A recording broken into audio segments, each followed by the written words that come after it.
about this? What is this investigation going to look like? Well, listen, the number one question is going to be why the double standard in the way the FBI is utilized by the Department of Justice. They had no problem raiding Mar-a-Lago, but let's go back even before the Mar-a-Lago raid.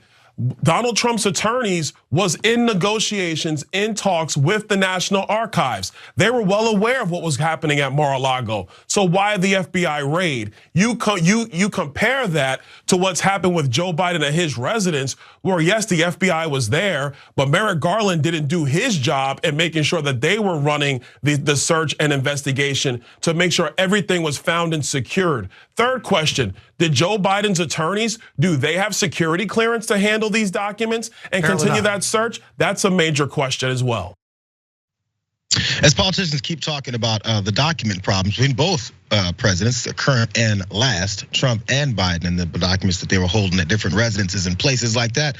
Enter Byron Donalds here. This is more of a story, by the way, since we're talking about this in the documents, more about propaganda pushing and making sure that you're positioning your constituents, or at least your voters and supporters, to think one way despite what's right in front of everyone's face. And as you saw Donalds there talking about, so what's the problem? I mean, what is the thing that we're worried about here then? This is the problem with why we have these document problems with Biden. He asks the question as to then what's the problem there. As a matter of fact, there is an answer. He's acting as if there isn't one. Oddly, John Roberts here from Fox News gives him the answer. What's the difference? Watch. Yeah, well, but going back to Mar-a-Lago, those negotiations had gone on for more than a year between the Department of Justice, the Trump organization, or not the Trump organization, but the president's post-presidential organization and the National Archives and Records Administration. But at some point, President Trump's attorneys told those entities that all of the documents had been handed over when that wasn't the case, which is what prompted the raid. So in terms of the differences here, there do seem to be some, but you believe that there is still a double standard here in terms of how those two things were handled. Oh, absolutely, without a doubt. So John Roberts pushed back and gave him the answer he needed, but he did it very timidly. But you still say that there's a difference. You just told him what the big difference is. But you then give him that layup and be like, but you still say that there's no difference. There's still something wrong here. If people aren't listening closely, that was him completely dismantling Donalds' argument, which let's let Donald see if he can continue to try to recover from more as he answered that question. Because here's the other thing. You get leaks to the press, pictures of documents tossed all over the floor. I mean, come on, this is the kind of double standard that has existed. Unfortunately, it appears that the Department of Justice, one of the reasons why House Republicans have formulated the weaponization of the federal government committee that is going to be looking into this and more, as well as the oversight committee. But the one thing that's being lost with the documents that have been found at President Biden's Wilmington home, and to not to step off of that, is what about the documents at the Penn Biden Center? Because those documents are not in his home, they were in another office. How long were those documents there? How did then Vice President Joe Biden get those documents when he left office? Ask all those questions, investigate the hell out of it, bro. But the thing that starts off from the top is, let me absolve Donald Trump from this whole problem and say it's only Biden. Yo, you can do your investigations, investigate both of them, bro. But the thing is, you have to make sure it's partisan first, Farron.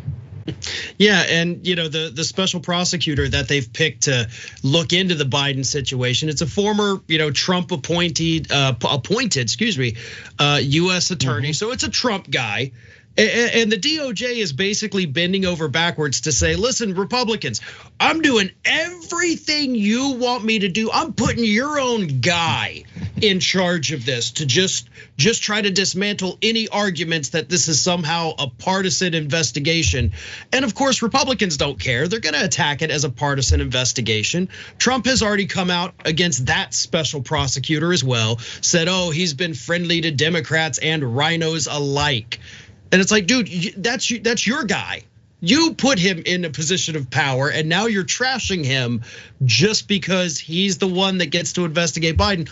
None of this makes any sense. And listen, I've said plenty of times on Ring of Fire, look, I have no problem with them putting a special prosecutor on this. I have no problem with them investigating this.